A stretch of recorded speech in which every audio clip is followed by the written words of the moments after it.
According to the Northern Anthology of African American Literature by Henry Gates and Louis McKay, hip-hop is described in terms of its silhouette, with suggestions about what the forms that it represents refer to.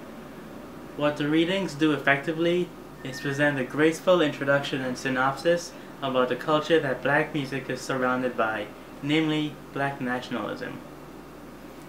Factors discussed in this discourse that are associated with black nationalism are the Afro-American Jeremiad and themes of urban life. It is difficult but important to distinguish the differences among narratives of various ethnic groups who identify with the black nationalist ideology. This is almost as important as identifying the various ethnic groups themselves. Some of the writing refers to hip-hop as black and Latino music, but having lived in an urban environment, I wanted to point out that there are a multitude of ethnicities represented in hip-hop, all of which share the black nationalist ideology. This includes Asian, European, Middle Eastern, and Pan-African groups as well. Hip-hop has influenced other disenfranchised groups such as the LGBT community, and has become a tool that youth use to vocalize their struggles and oppression. Even if many of the messages of commercial hip-hop have become skewed over the last decade, many still revere hip-hop's approach, and its torch has been spread to accommodate many voices. What is phenomenal about this occurrence is the fact that despite the assimilation of outside influences into the genre, such as rock rap and commercial electronically based hip-hop, the genre itself still brings a fight and historical feeling of protest with it, no matter what direction we take it in. The reading sees hip-hop as a tradition of expression made analogous to West African storytellers that existed long before slavery and war. It suggests that hip-hop was a style that existed throughout black history in the speeches of pastors, specifically those with instrumental backing. In a sense, hip-hop's characteristics were something that existed but were spread throughout various black musical genres until contemporary times. It questions whether or not hip-hop lyrics either put forth notions of violence onto American culture, or whether or not it simply shows what is already an aspect of the culture. In addition, there is political critique embedded in the lyrics, speaking on issues of racial profiling and harassment that are yet to be addressed formally by society. To me, hip-hop is the scar slavery left on the black ideology.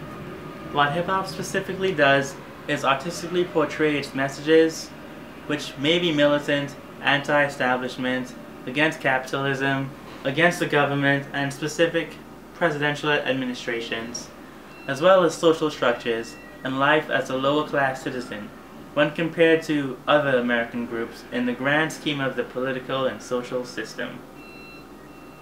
Some of its messages do not directly ask for attention to the long-withstanding African American Jeremiad in its original state.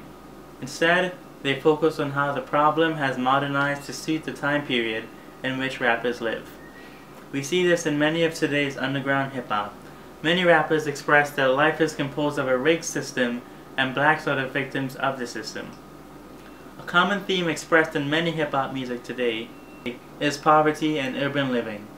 More recently though, since the 1990s, is the use of marijuana to ease the pain of urban life.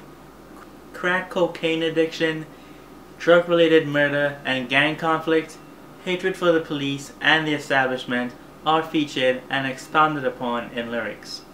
In the lyrics of Florida-based hip-hop group Dead Prez in the album Turn Off the Radio Volume 2, we hear of the restlessness in school systems leading to hustling and street living.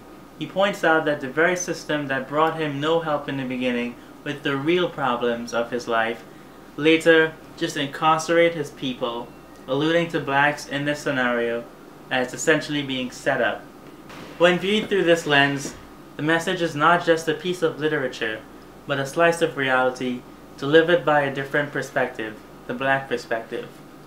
Bob Marley even echoes the African American germline in his song Buffalo Soldier when he says, "Stolen from Africa, brought to America, fighting on arrival, fighting for survival." This is not the only voice hip-hop has to offer. Not that Bob Marley is hip-hop.